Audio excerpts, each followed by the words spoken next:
Director of the Center for the Humanities, and you're here for the very first one of the Distinguished Faculty Lectures of the year. So I'm really glad you're all able to come. I wanted to just mention a couple of things to you before we get underway.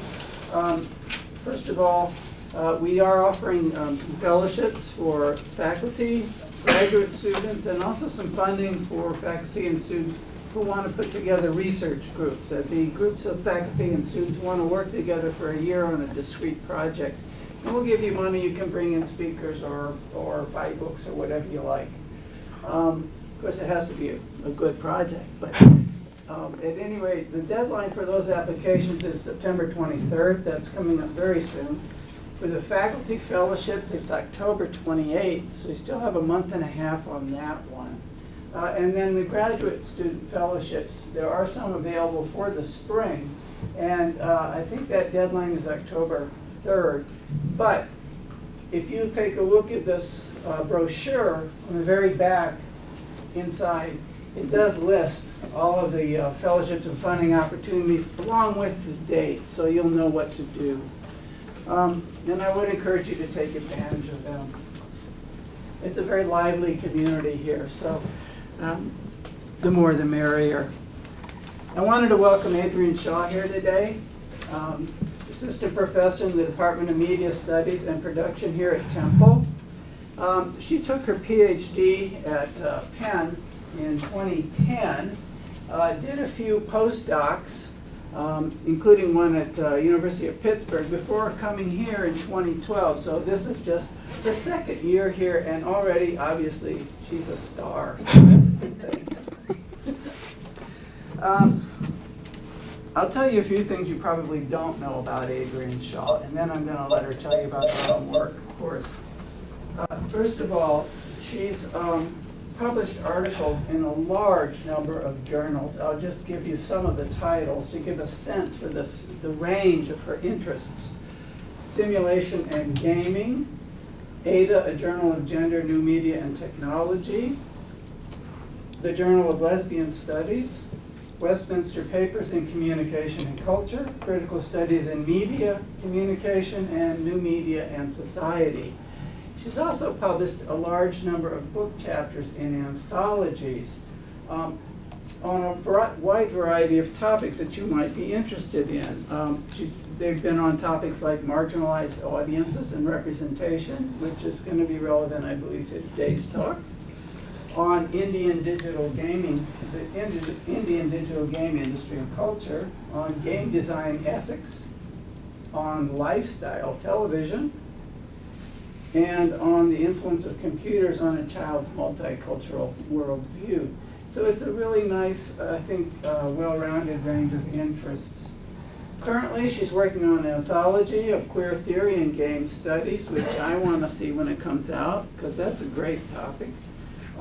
And also, she's working on a government-funded study right now, researching the use of educational games and training players about cognitive biases. Finally, she's completing a book, and the book title is the same title as the talk of today's talk. How interesting. And that is Playing at the Edge, Gender, Race, and Sexuality in Video Games. Please help me to welcome Adrienne Shaw.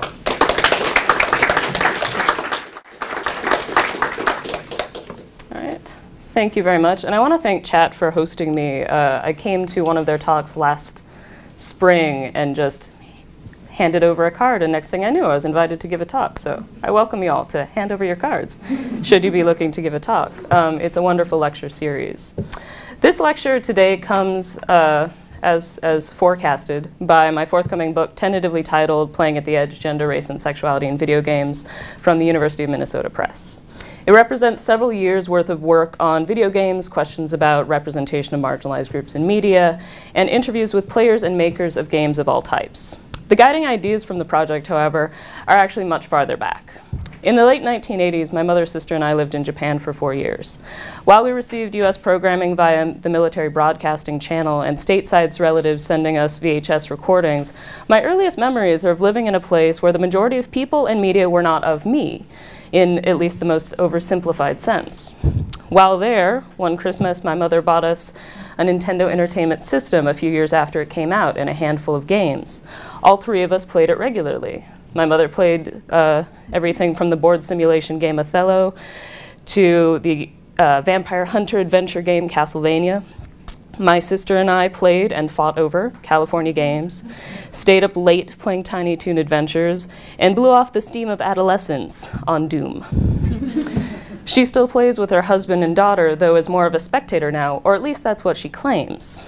Most of our friends played throughout that time, regardless of gender, race, or class, even though not everybody had a console in their own home.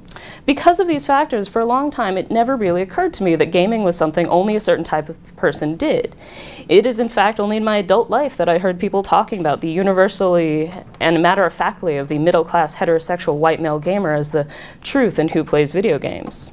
As not to say that such stereotypes do not exist. Indeed, much of early and contemporary game advertisements hail a particular type of masculinity as their target market. There was, however, a contrast between what was advertised and the lived experience of gaming.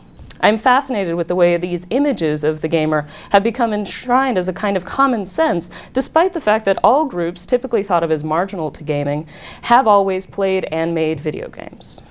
Gaming as an activity is much more omnipresent, and its audience much more diverse in reality than is often evident in the advertisements. Even Sophia of the Golden Girls had a Game Boy, at least in one episode. One need only compare 1982 feature in Electronic Games magazine proclaiming that women have officially arrived in the world of electronic gaming to numerous 21st century articles that proclaim with surprise nearly half of all video gamers are women, to see that there's a disjuncture between how players are imagined and who actually plays games. The stereotype persists despite the fact that there's a constant reaffirmation that players exist outside the common gamer image. There's a shift in how the unexpected female audience is courted via representation, however. In 1982, Midway spokesman Stan Jarocki describes how representation was shaped in honor of an already existing market. Quote, "Pac-Man was the first commercial video game to involve large numbers of women as players. Now we're producing this new game, Mrs. Pac-Man, as our way of thanking all those lady arcaders." Today, and in the 90s, most discussions of representation in games are described as a way of pulling in those that don't play games by way of representation. Before, it was a problem of the texts themselves. Now it's a problem of people and why don't they play. Throughout the book, I questioned some of these easy assumptions often made about what groups are particularly concerned with representation. Many of the attempts to rectify under or misrepresentation of women in games, for example, has focused exclusively on courting female players and designers via female-friendly game content. Sony Online Entertainment, for example, offers an annual scholarship to aspiring female game designers called GIRL, Gamers in Real Life. This program, however, privileges marketable audiences in its demands for representation and conflates audience and producer group membership with identities. Here in their Facebook page, the Sony's Girl program and similar projects put the burden of creating more diverse representation on marginalized groups, insisting that if they invest in the industry as producers and consumers, representation will change. What I call for in the book, in contrast, is a rejection of that burden. I demonstrate throughout the book that players, owning to the complexity of their own identities, are able to have strong connections to people, characters, and avatars unlike them on a regular basis. By using that fact as a starting point, the question becomes, why does everybody in games, and other media texts for that matter, as well as the industries, look so much alike? The industry, I argue, must treat diversity as a goal in its own right, rather than as an exception to the rule, something I'll return to in my conclusion. When I started in game studies, I'd read a lot about how much the lack of representation in games was supposed to have bothered me. I also read a lot of research and theoretical work on why representation matters in a political, cultural, and social sense, like the quote from Dyer emphasizes. The specific shift from media effects to declarations of audience demand to achieve better representation always felt like a bit of a leap to me, however. Maybe it was just me. So I started to do some audience-based research on marginalized gamers. I began with a virtual ethnography of gay, lesbian, bisexual, transgender, and queer online gamer community. And it turned out many of them did not care about representation. This was a shock to me at first, but the more I dug into the data, the more it made sense. Homophobia in gaming communities, which was a much more important to these players than textual representation, because many of my interviewees played online. When it came to textual representation, they found and shared queer representations or queer readings on the site of games as well as other media. In interviews, they also said that they figured that in time the industry would find a way to tap into the gay gamer niche the way other industries had. The internalization of market logics is highly problematic, however, as it implies a logical progression of representation that belies the history of work involved in social change.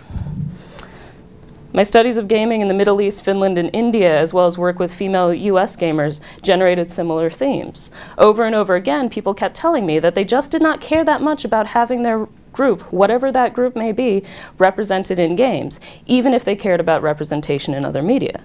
And there are a variety of ways they describe this ambivalence, most of which are listed here. Teaching classes on minority representation in games, I heard the refrains repeated yet again by students. Video games are a niche medium, they're a fantasy environment, they're designed for a narrow market. Of course, they're not diverse. So what?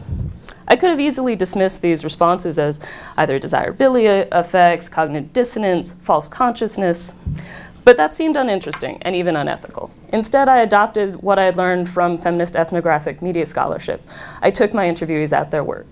I set out to reconcile scholars' compelling research demonstrating the importance of game players' ambivalence about representation. What does a call for representation look like when we take both seriously? After several years of researching representation of marginalized groups in digital games, a few things vexed me. First, despite the fact that digital games have developed alongside media representation critiques, numerous civil rights movements, and increased visibility of marginalized groups across popular media, it seemed as though digital games are lagging. In my own work, I have found that contrary to progressive representation narratives that assume diversity happens in time, that specific processes through which marginalized groups come to be represented in video games, as in other media, must be followed through. Second, as just described, often players from marginalized groups I interviewed tell me that the identity of their avatars or characters are of little importance to them. Third, and related to both of those concerns, is that discussions about representation of specific groups are often very limiting in how those identities are articulated, and rarely encompass the complexity and intersectionality of identities. That much of the work on gender in games, for example, focuses on white heteronormative notions of femininity is but one example. In problematizing these dominant trends in the book, via dozens of in-depth interviews, I parse out the connected but distinct issues of identity identification and media representation. I build on feminist, queer, critical race, and post-colonial studies of identity and draw upon ethnographic audience research methods to make sense of how representation comes to matter in an era of increasingly diversified, interactive, and niche digital media. I offer a textual critique model for game representation grounded in an audience reception study, arguing that the study of audience reception is imperative in analyzing text, particularly text designed to be interactive.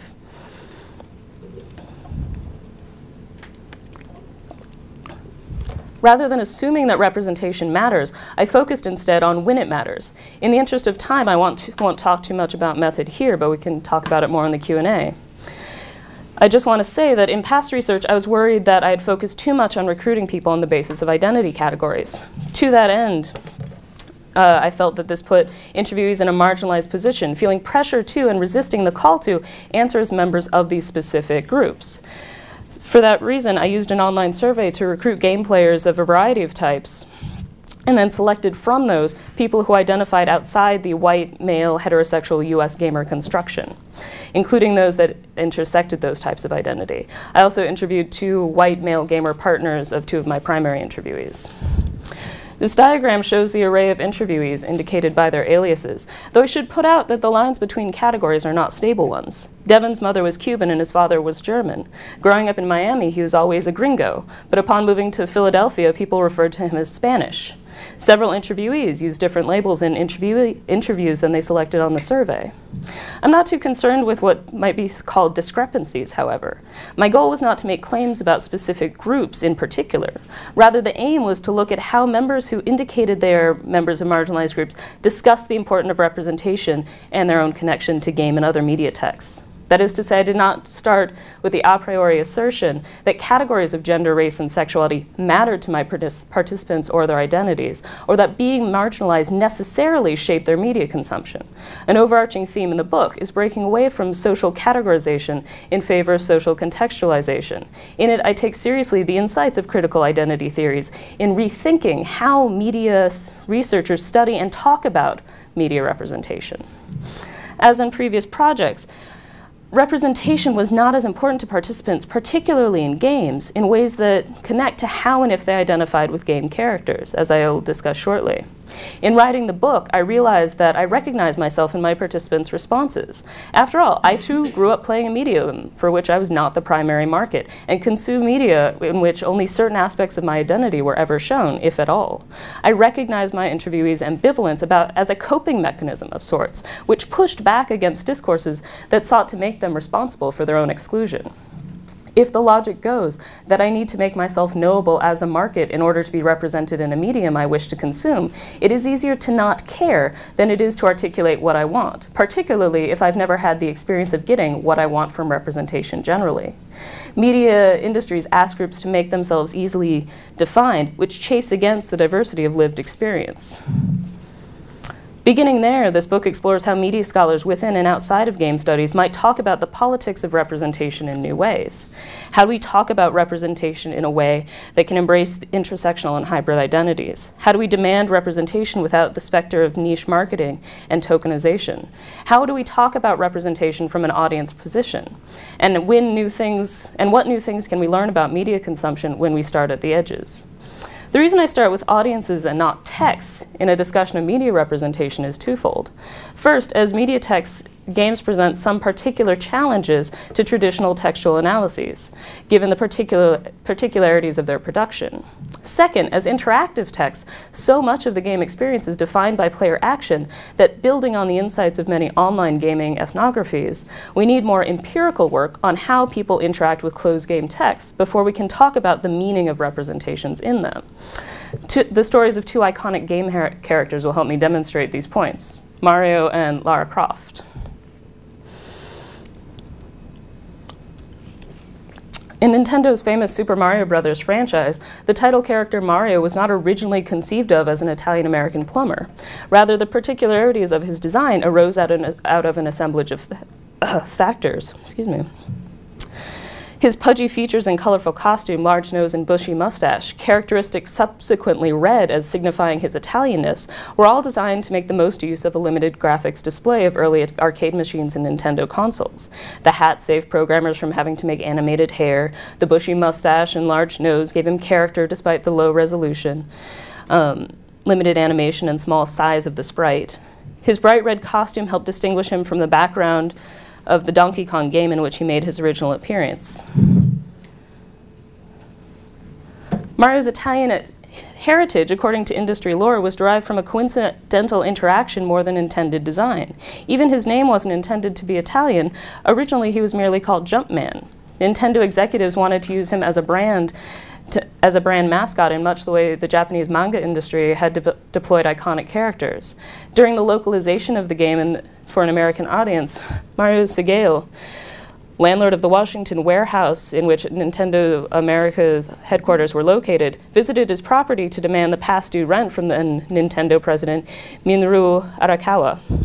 Following a heated argument, the Nintendo representatives agreed to pay, and once Segale left, having noted a vague similarity between their landlord and their pixelated hero, Nintendo developers decided to name their new mascot Mario in his honor. Mario was originally cast as a carpenter because the designers assumed that North Americans would easily identify and relate to that working class profession.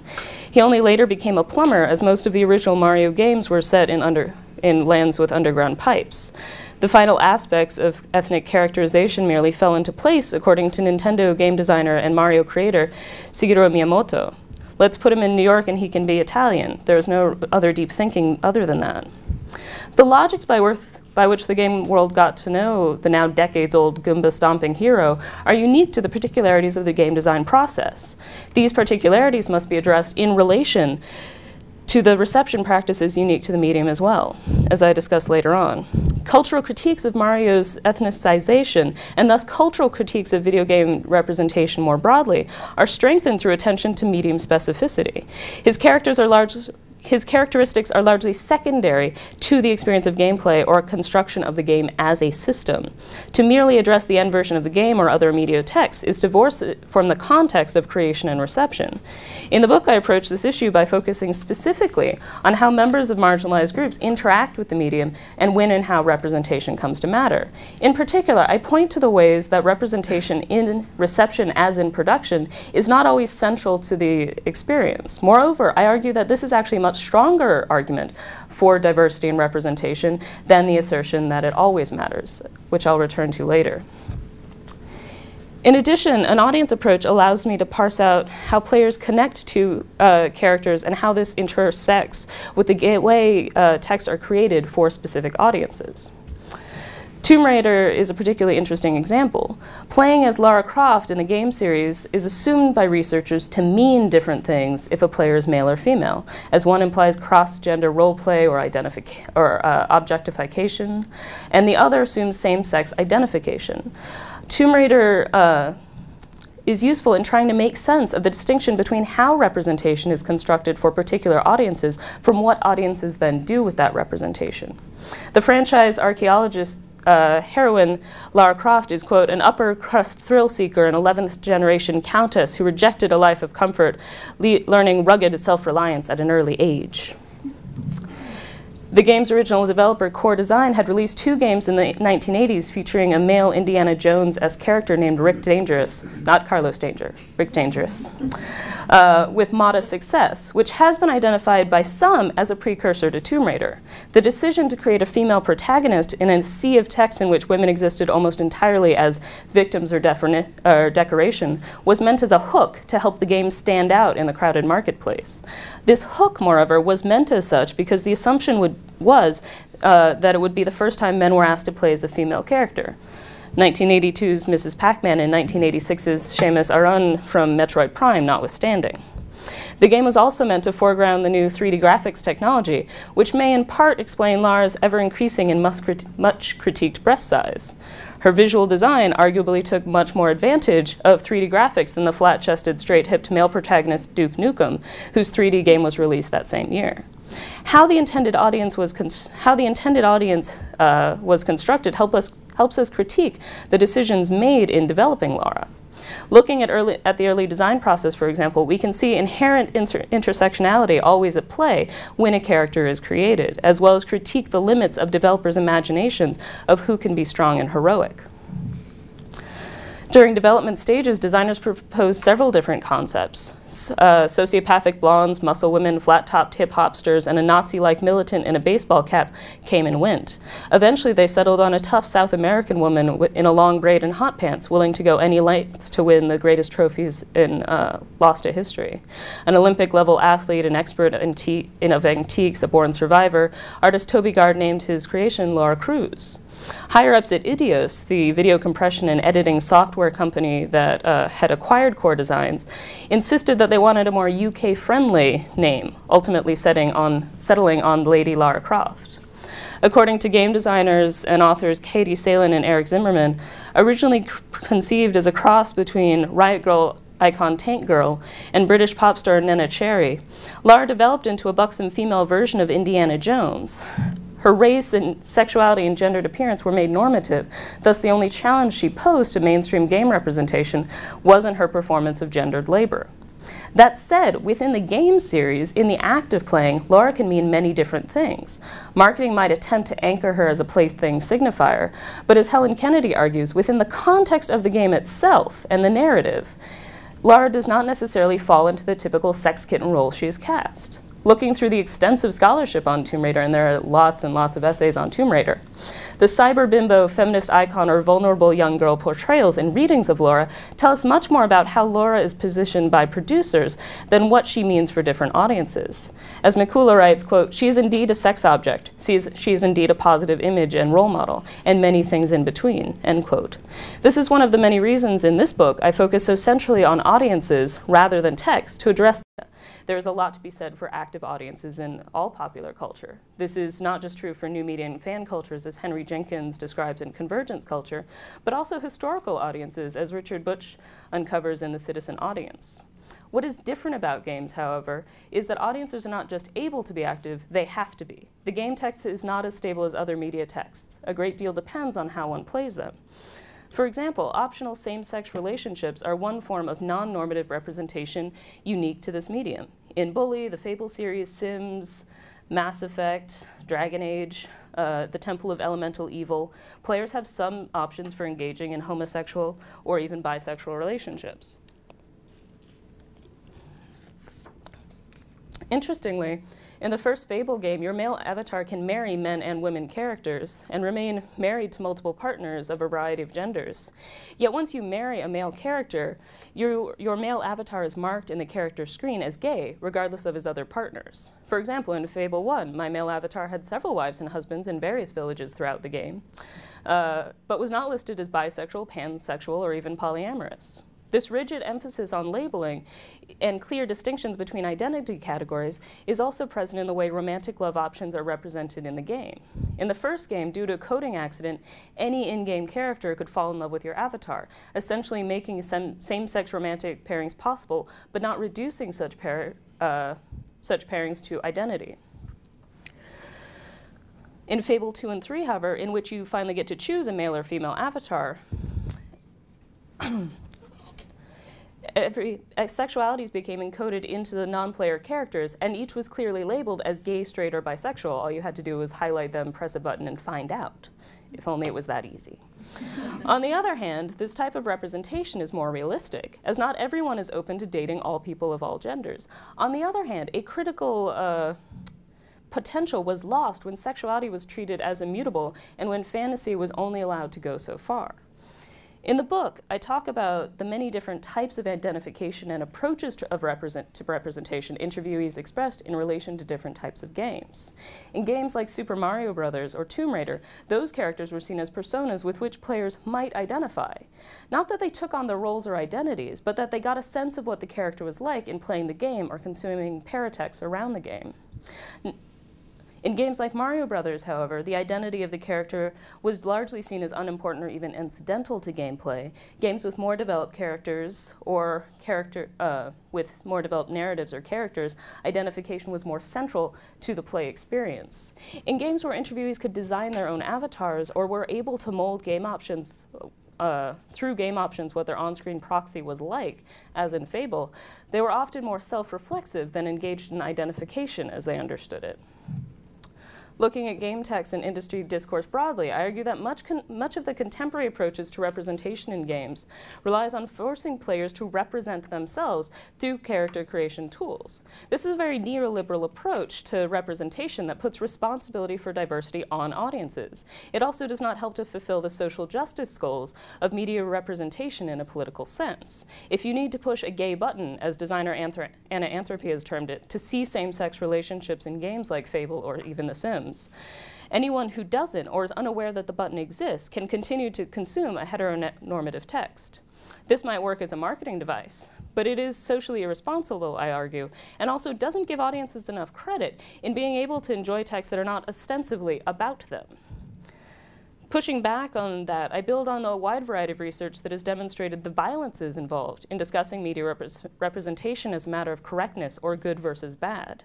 As media scholar Julie Dashi argues, many descriptions of the negative effects of television representations rely on a notion of real world that media images distort.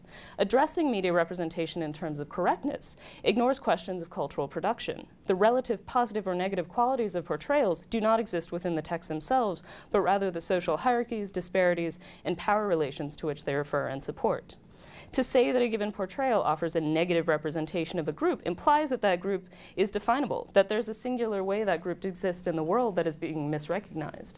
It is also highly problematic to separate out gender, sexuality, ancestry, ethnicity, race, religion, nationality, and so on in any analysis of representation, as well as to assume that representation is only the concern of members of marginalized groups. As a case in point, one can critique the infamous Atari game Custer's Revenge for its overlapping offenses of sexual violence, misogyny, racism, sexism, and colonialism, not to mention critiques of its gameplay. Mystique, a developer of several adult-themed video games, released the game in 1982. It had been hailed as one of the worst and most offensive games in history. The goal of the game is to guide the mostly naked General Custer through a sea of arrows and General Custer and his erect penis through a sea of arrows, towards a Native American woman named Revenge, who is tied to a post on the far side of the screen. When he gets there, according to a 1982 article and the game's promotional literature, when he gets there, he evens up an old score by repeatedly raping the woman. The game signals that although we might talk about how people of color, homosexual, bisexual, queer, cisgendered, and transgendered individuals are represented in video games, an analysis that looks at any one of those identifiers in isolation will inevitably fall short. Custer's Revenge is not only offensive to those who identify as Native American and/or female. Moreover, it offends those who reject its worldview, regardless of their personal gender, racial, or ancestral identities. My interviewees who cared about representation in a political sense cared about it universally. Many, moreover, even in my two token straight white guys, cared about representation of those not like them. Relatedly, interviewees repeatedly acknowledged that by being able to connect to characters who did not share all of their identifiers specifically, because their identities were complex and not wholly defined by race, gender, and sexuality. Critiquing representation in games can be a dangerous task, unfortunately, because it taps into some very deeply entrenched sexism and homophobia and racism.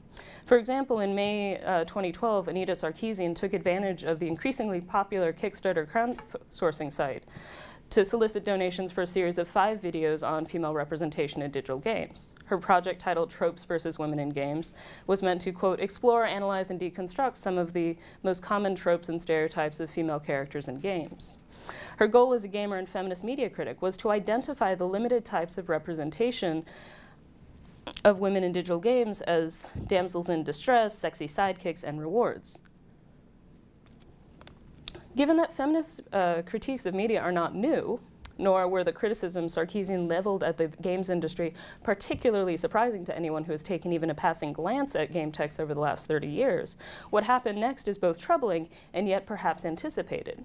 Following the initial request for backers, Sarkeesian received an onslaught of misogynistic, racist, anti-Semitic, homophobic, and generally vitriolic comments. Included in the more violent responses were cartoon depictions of Sarkeesian being raped by video game characters. Her Wikipedia page was repeatedly vandalized as attackers replaced her image with sexually explicit ones and changed her embedded links to ones leading to porn sites. Among the final most malicious responses was a flash game inviting players to beat up Anita Sarkeesian. In the game, players could beat her to a bloody pulp by clicking repeatedly on her picture. To this day, Sarkeesian still receives regular rape threats and murder threats via Twitter, though the company refuses to close down the offenders' accounts.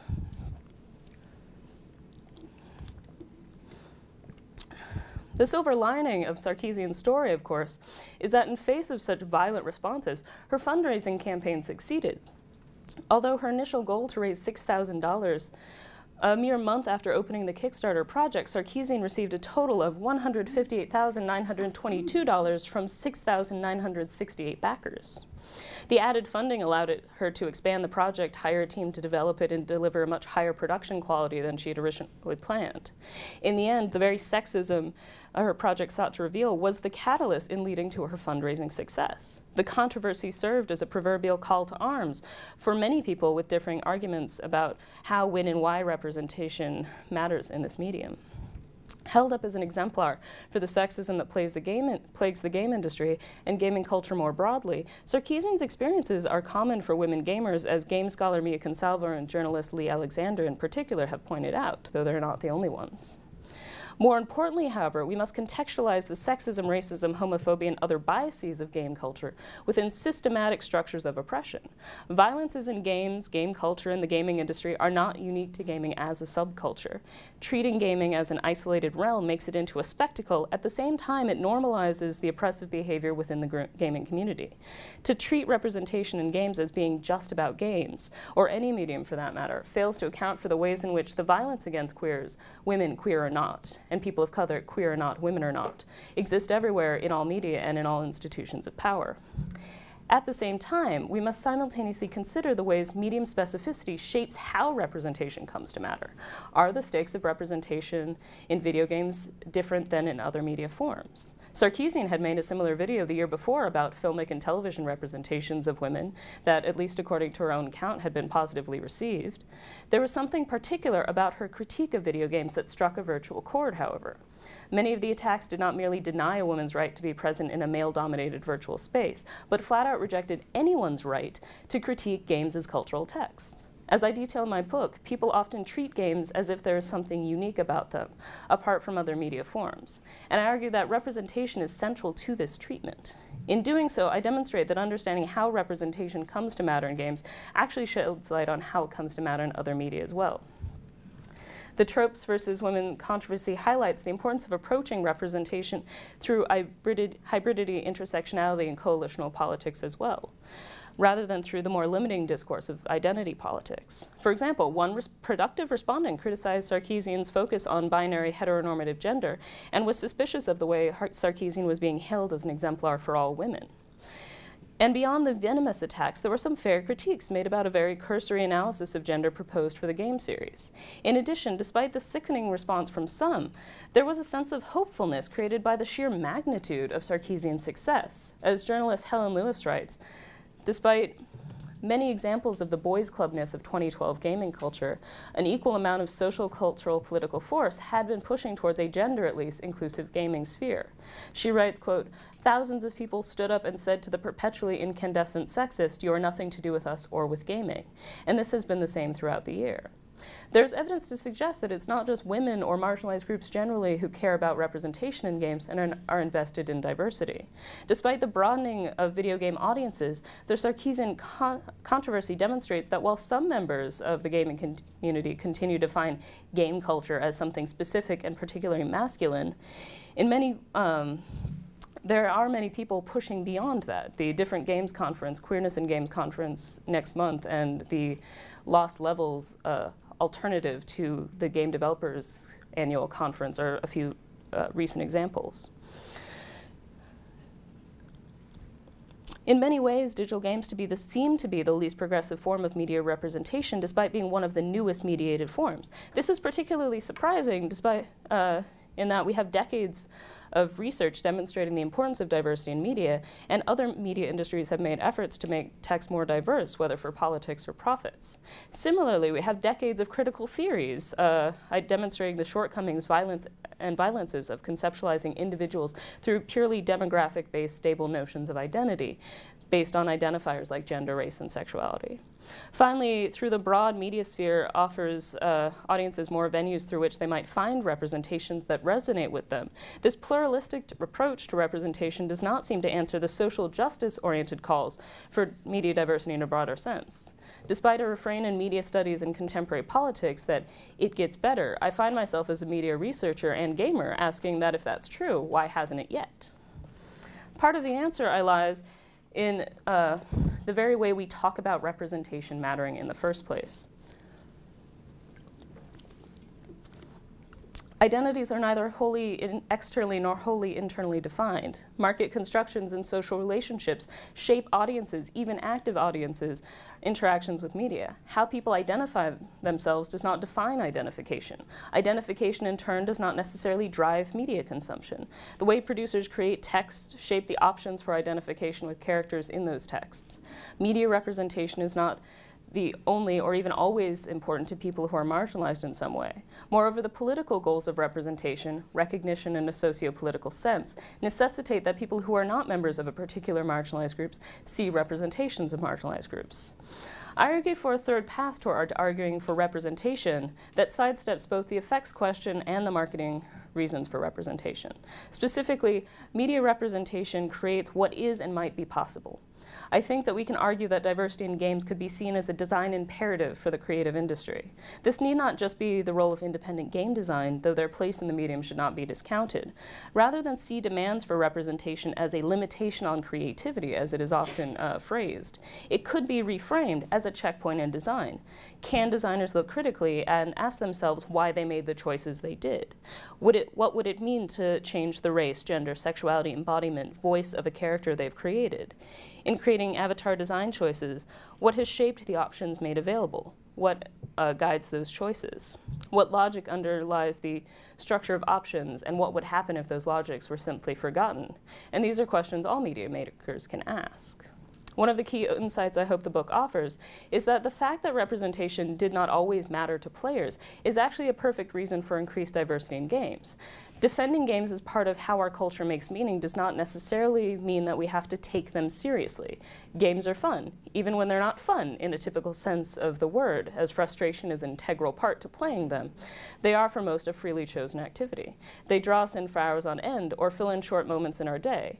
They make us think or they help us zone out. They bring people together and they give us a chance to be alone. More people play games than realize they do, and yet gaming remains a cordon-off fan space in many respects, primarily through the representation of it as a cordon-off fan space. They're one of the only first truly modern media that embody all of the convergent interactive possibilities of digital technologies, and yet the way they have approached the question of representation is incredibly outdated. They also present exciting opportunities to rethink old modes of representation and questions of audience reception, textual possibilities, and the politics of representation central to media studies more broadly. In particular, I argue that when we go out to the edges of play, we can see that what we know about games thus far is just the beginning. And in changing the conversations we have about games and representation more broadly, we can begin to imagine a more inclusive future. Thank you.